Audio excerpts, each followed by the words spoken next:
I was very lucky when I started in this role that the Institute had already been very forward planning and had already developed a sustainable living policy. I mean, this is fantastic. This shows great insight and great foresight into understanding that this was an important part of what the Institute's going to be about. So certainly as a policy, it does identify a number of key themes that you would expect in a sustainability policy: energy, water, waste, transport, procurement, investment and infrastructure. So it's quite a wide-ranging view, and certainly there are a lot of things that can be done in each of those different areas. Thanks. So a bit of the beginning was, I guess, raising some awareness of what we were doing, and there was a couple of little things along the way which helped. We put out an Institute Keep Cup just to encourage people to think about it and hopefully spark some conversations with each other, I guess, about the disposable aspects of coffee cups. With Rahamim, who did a fantastic job here with developing a very comprehensive recycling guide. As I said, this is my joke, Sally, so get ready to laugh. I did give some feedback. They actually even tell you how to recycle chocolate. And I actually told them to just give it to me, but that didn't make it. And the other big piece of work that we did with Rahamim also was the Simple Daily Gestures booklet, which was as a result of the road shows when I started going around and talking to sisters about what individual things people could do to contribute. And the individual theme is a real push in what we're trying to do. This is not anyone's job. Yes, it's my job here, but I can't make the Institute sustainable. It's everyone contributing in whatever they do, and that'll be a common theme. Thanks, Leah. So again, we went around the country, myself, Deidre and Floyd from the property team. We met a lot of sisters, which was fantastic. We write a number of articles in our different newsletters because we're trying to keep the topic current and to let you know what's happening. And as we make successes, and again, it's been, the beginning of the journey is the slow part, trying to get the planning in place so we can roll it out. And I guess we're really at the part now where it's going to start getting a lot more exciting for everyone, I hope. Thanks, Leah. We did do a big solar project, some of you may know, in Adamstown in Newcastle. This was a property selected for a variety of reasons. There was a number of things that had to be fixed on the roof as well.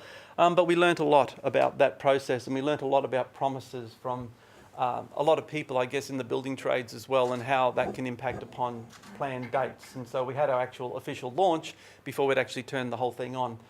But it was still a great thing to learn from. But there are a lot of different things that are involved in trying to make a project happen. And we had some issues, I guess, with trying to portray that everything was going really well, but behind the scenes we were paddling like our feet with the ducks underwater, trying to make sure that it would happen. And just one more time, please. Oh, sorry, it's called a power purchasing agreement, sorry. This was where we were charged at the beginning to try and look at ways of funding a solar rollout without having a capital expenditure. And there are opportunities for that, but as we progressed further, thanks Leah, we did find out that there was definitely some shortcomings from the people we were partnering with and how we might deliver that. So again, thank you, yeah. So when we looked at power purchasing agreements, you have to have a certain load for the finance company to be interested. And as we're focusing primarily on our residential properties where the sisters are living, it's very hard to get a load in a certain area to make it viable for the finance company. So we understood all that. So it was quite frustrating because beginning of those conversations, everything was, yes, we can do it together. Lots of conversations, lots of questions, and we find out that no, they aren't able to do it. So thankfully, following some conversations with Dave Penny, our Executive Leader of Professional Services, we have now got some capital to play with, which is great. So 20,000 for the rest of this financial year and then 200,000 next year. Thanks, Leah. So we've identified a small cluster group, again, thank you, where we're going to look at some properties in far north Queensland. So we've just had the approval to go ahead. 2 in Townsville, 1 in Cairns and 1 in Rockhampton. And the properties were selected very closely with our property team who understand where we've got our needs, but also the community leader had the big input into which properties we finally selected. So we're about to install. We'll be starting this month, which is fantastic. And then, thanks Leah again. And then once we get a successful outcome here, the company that we're partnering with now, we're going to continue working with all the community leaders around Australia as we expend the bigger pool of money and roll out solar in as many parts as we can. So we did about 26 kilowatts on Adamstown. We've got another 16 here. So we've got the potential over the next year of getting upwards between 150 and 180 kilowatts in the first year. So very excited about that. And I think, as I said, the journey's this long.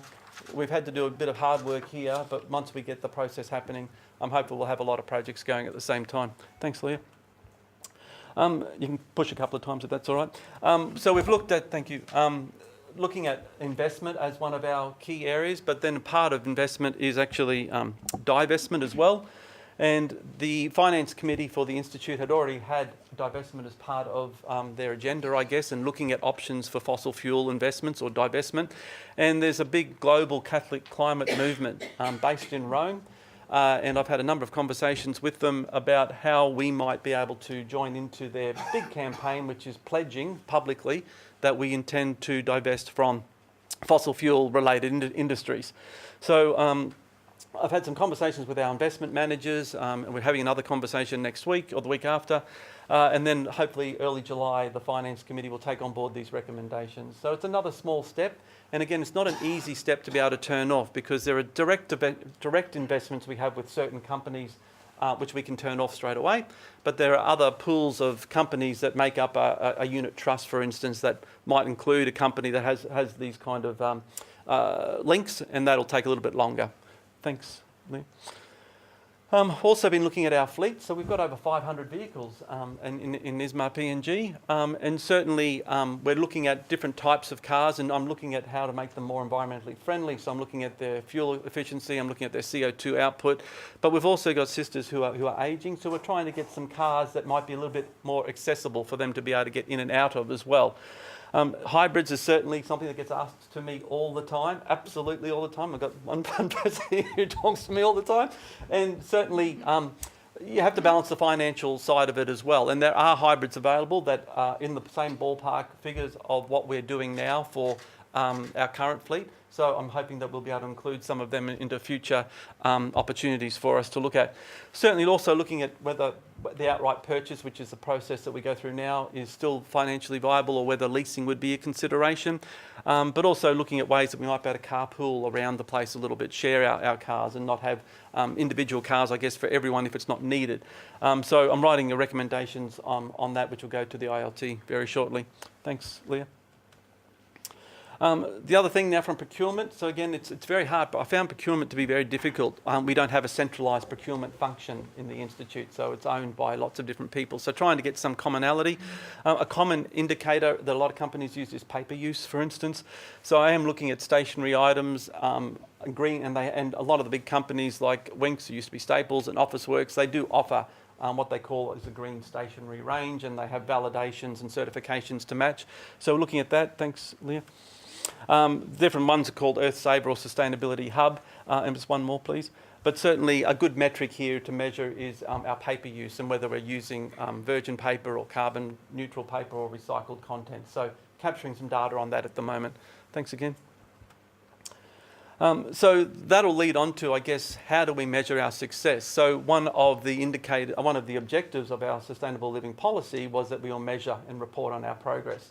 Well, what I found the first part of my job, I guess, is trying to work out what are the things that we can measure. They have to be easy to measure. I mean, there's lots of things you can think of, but if it's not easy to do and the effort's too much, you've got to validate whether that's worth it. So again, please. So certainly wanting to further develop what's called an environmental management plan. So this sits behind our policy and actually then sets targets on a yearly basis for what we might achieve and how we can achieve it. And we will have reporting indicators along the journey with that as well. Thanks. So that was just a quick snapshot, I guess, of what we have been doing. Lots of people can claim in the sustainability world, it's a wonderful world to be part of. I love it. It's the most sharing part of anything I've ever been involved with. People will tell you how to do things if you ask them, but there is unfortunately a lot of greenwash out there as well. So just because something's packaged green and they have the word sustainable in it, doesn't necessarily mean it's true. And you can get into a lot of debates with sustainability when you look at the life cycle analysis of anything. At what point do you say something is sustainable? Even with hybrid vehicles, the batteries, for instance, the minerals that have to go into those batteries. So it's a hard debate, but again, little things that we do along the way certainly contribute.